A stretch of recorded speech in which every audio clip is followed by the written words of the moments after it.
Hello, good afternoon. Coming to do our reading the Bible together. And today we'll be reading 1 Samuel chapter 18 from the New Living Translation. So we're going to go ahead and get started.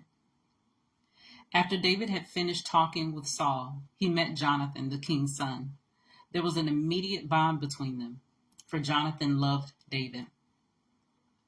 From that day on, Saul kept David with him and wouldn't let him return home.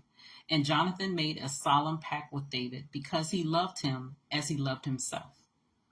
Jonathan sealed the pact by taking off his robe and giving it to David, together with his tunic, sword, bow, and belt.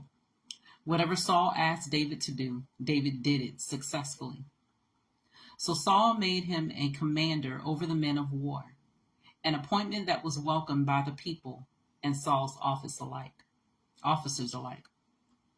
When the victorious Israelite army was returning home after David had killed the Philistine, women from all the towns of Israel came out to meet King Saul. They sang and danced for joy with tambourines and cymbals. This was their song.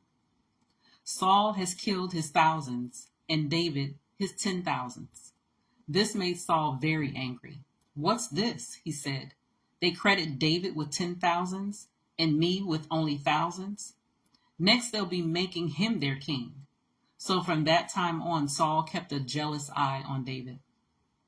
The very next day, a tormenting spirit from God overwhelmed Saul, and he began to rave in his house like a madman.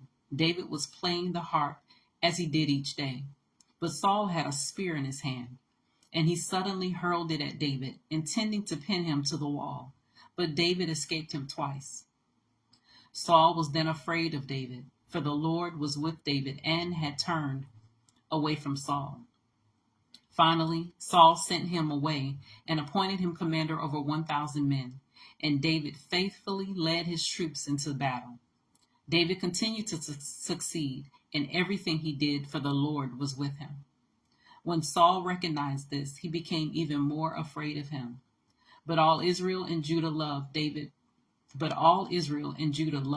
because he was so successful at leading his troops into battle. One day Saul said to David, I am ready to give you my older daughter, Merab, as your wife.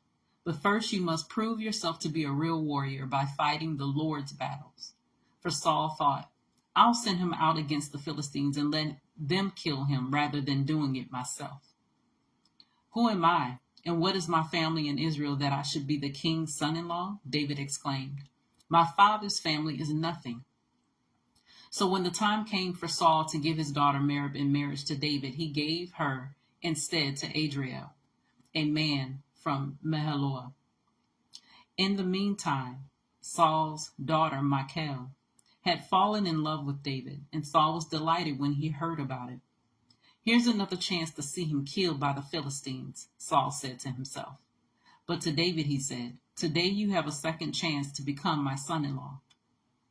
Then Saul told his men to say to David, the king really likes you, and so do we. Why don't you accept the king's offer and become his son-in-law? When Saul's men said these things to David, he replied, how can a poor man from a humble family afford the bride price for the daughter of a king? When Saul's men reported this back to the king, he told them, tell David that all I want for the bride price is 100 Philistine foreskins. Vengeance on my enemies is all I really want. But what Saul had in mind was that David would be killed in the fight. David was delighted to accept the offer. Before the time limit expired, he and his men went out and killed 200 Philistines. Then David fulfilled the king's requirement by presenting all their foreskins to him. So Saul gave his daughter Michal to David to be his wife. When Saul realized that the Lord was with David and how much his daughter Michal loved him, Saul became even more afraid of him, and he remained David's enemy for the rest of his life. Every time the commanders of the Philistines attacked, David was more successful against them than all the rest of Saul's officers. So David's name became very famous. And that was 1 Samuel chapter 18 from the New Living Translation. It's always continue to search the scriptures daily to see what is true. Allow Holy Spirit to illuminate the word into your heart, your mind, and soul, bringing knowledge, understanding, and wisdom, and most of all, revelation of who God is, his true nature, his character, and how much he truly, truly loves you. You guys take care. God bless. And until next time.